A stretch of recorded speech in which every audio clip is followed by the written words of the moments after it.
It's not fair that Donald Trump continues to publicly call on Ukraine and not Russia to make concessions for the sake of peace. President of Ukraine Volodymyr Zelenskyy stated this in an interview with Axios. According to him, Trump has claimed twice recently that the responsibility for making concessions lies with Zelenskyy. However, the Ukrainian leader is confident that his people will reject a peace agreement with Russia if it requires a unilateral withdrawal of Ukrainian forces from Donbas and the transfer of this entire region to Russia. Emotional people will never forgive this. They will never forgive me. They will not forgive the United States either. This is part of our country, our citizens, our flag, our land. I think that if we write in the document that we remain where the lines of contact are, people will support this in a referendum. That's my opinion. Volodymyr Zelenskyy, President of Ukraine. No one can guarantee Ukraine that the Kremlin leader Vladimir Putin will not invade again. That is why Kyiv requires strong security guarantees from its international allies, Volodymyr Zelenskyy stated in an interview with British journalist Piers Morgan. As of today, no one can give us, with all due respect to the powerful American president and to America, a truly firm promise. I mean, America is a strong country, and we need its security guarantees. But even having all this, no one can tell us or promise us that Putin will not come again. We need strong security guarantees that the rest of the world or certain countries will be ready to respond to Putin if he returns with his aggression. Volodymyr Zelenskyy, President of Ukraine. Iho Popov, an expert from the United Ukraine Center, is joining the broadcast. Mr. Popov, welcome. Good afternoon. When does Ukrainian President Volodymyr Zelenskyy make statements in the Western media? For the Western audience, it is important to pay attention to the platforms he chooses to spread certain narratives. Right now, we are talking about an interview with the American news outlet Axios, in which he essentially criticized Trump's policy, which involves putting pressure on Ukraine during the negotiation process. In your opinion, for what purpose might the Ukrainian president have chosen to appear in this media and make this statement? It was, after all, a soft criticism. That is, in the interview, the president thanked Donald Trump for his position, for his assistance, for moderating the negotiations.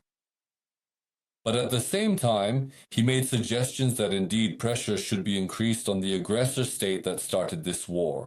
Because Ukraine declares that it is ready for many compromises, it is making many painful compromises. But these compromises, first and foremost, they must not go beyond, once again, the national security of Ukraine. And secondly, I repeat, they must be mirrored by the Russian Federation.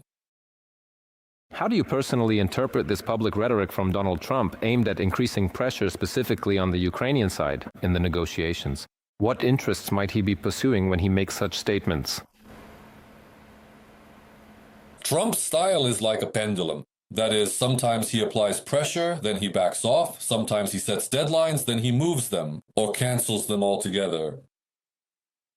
Those who have studied his behavior as a developer, as a businessman, say that he conducted business negotiations in exactly the same way, whether he was buying land or selling skyscrapers. And that's why we see that at this stage, there is indeed a more active push to force Ukraine to make concessions. Even though it was only just a few weeks ago, we were discussing the various reports of how the American military is currently arresting Russian oil tankers or something like that. Trump is now negotiating directly with the Indian leadership in order to limit the purchases of Russian oil. And so it seems that whoever brings better proposals to the table, which what's the mood? What is the international situation? I see that now Russia is once again offering its services for cooperation with Iran.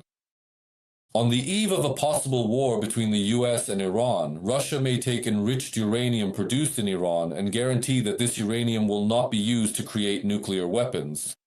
In other words, it is making such concessions, but in exchange is asking for the American administration to increase pressure on Ukraine, again, the situation with China, The Russian leadership sees that for Trump, it is very important to change the balance in relations with China. And so, any concessions from Russia to the United States and the closing of certain opportunities for China on Russian territory, these are also presented by Russia as concessions to the American administration. And again, in exchange, they demand concessions on Ukraine.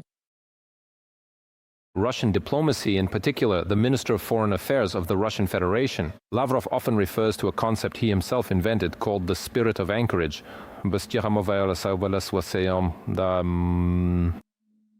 the meeting between Trump and Putin in Alaska, which took place after the inauguration of the American president, in your opinion, could the implementation of the agreements reached in Alaska include, in particular, this position of Trump exerting pressure on Ukraine, especially considering... Now, as you have mentioned, the Russians, on the other hand, are offering him a lot of money. As a matter of fact, this spirit of Anchorage formula in Russian propaganda has actually replaced what they previously called overcoming the root causes of the war.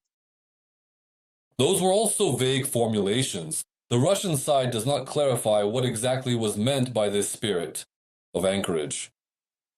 But it can be assumed that this was an unconditional demand to transfer control over the Donetsk and Luhansk regions to the Russian Federation, with the creation of some kind of demilitarized zone, a free economic zone, but still under the Russian flag. And also, perhaps, some changes in Ukrainian politics were discussed there, maybe not just the holding of snap elections, but some influence over who would participate and who would win. But this is not discussed publicly.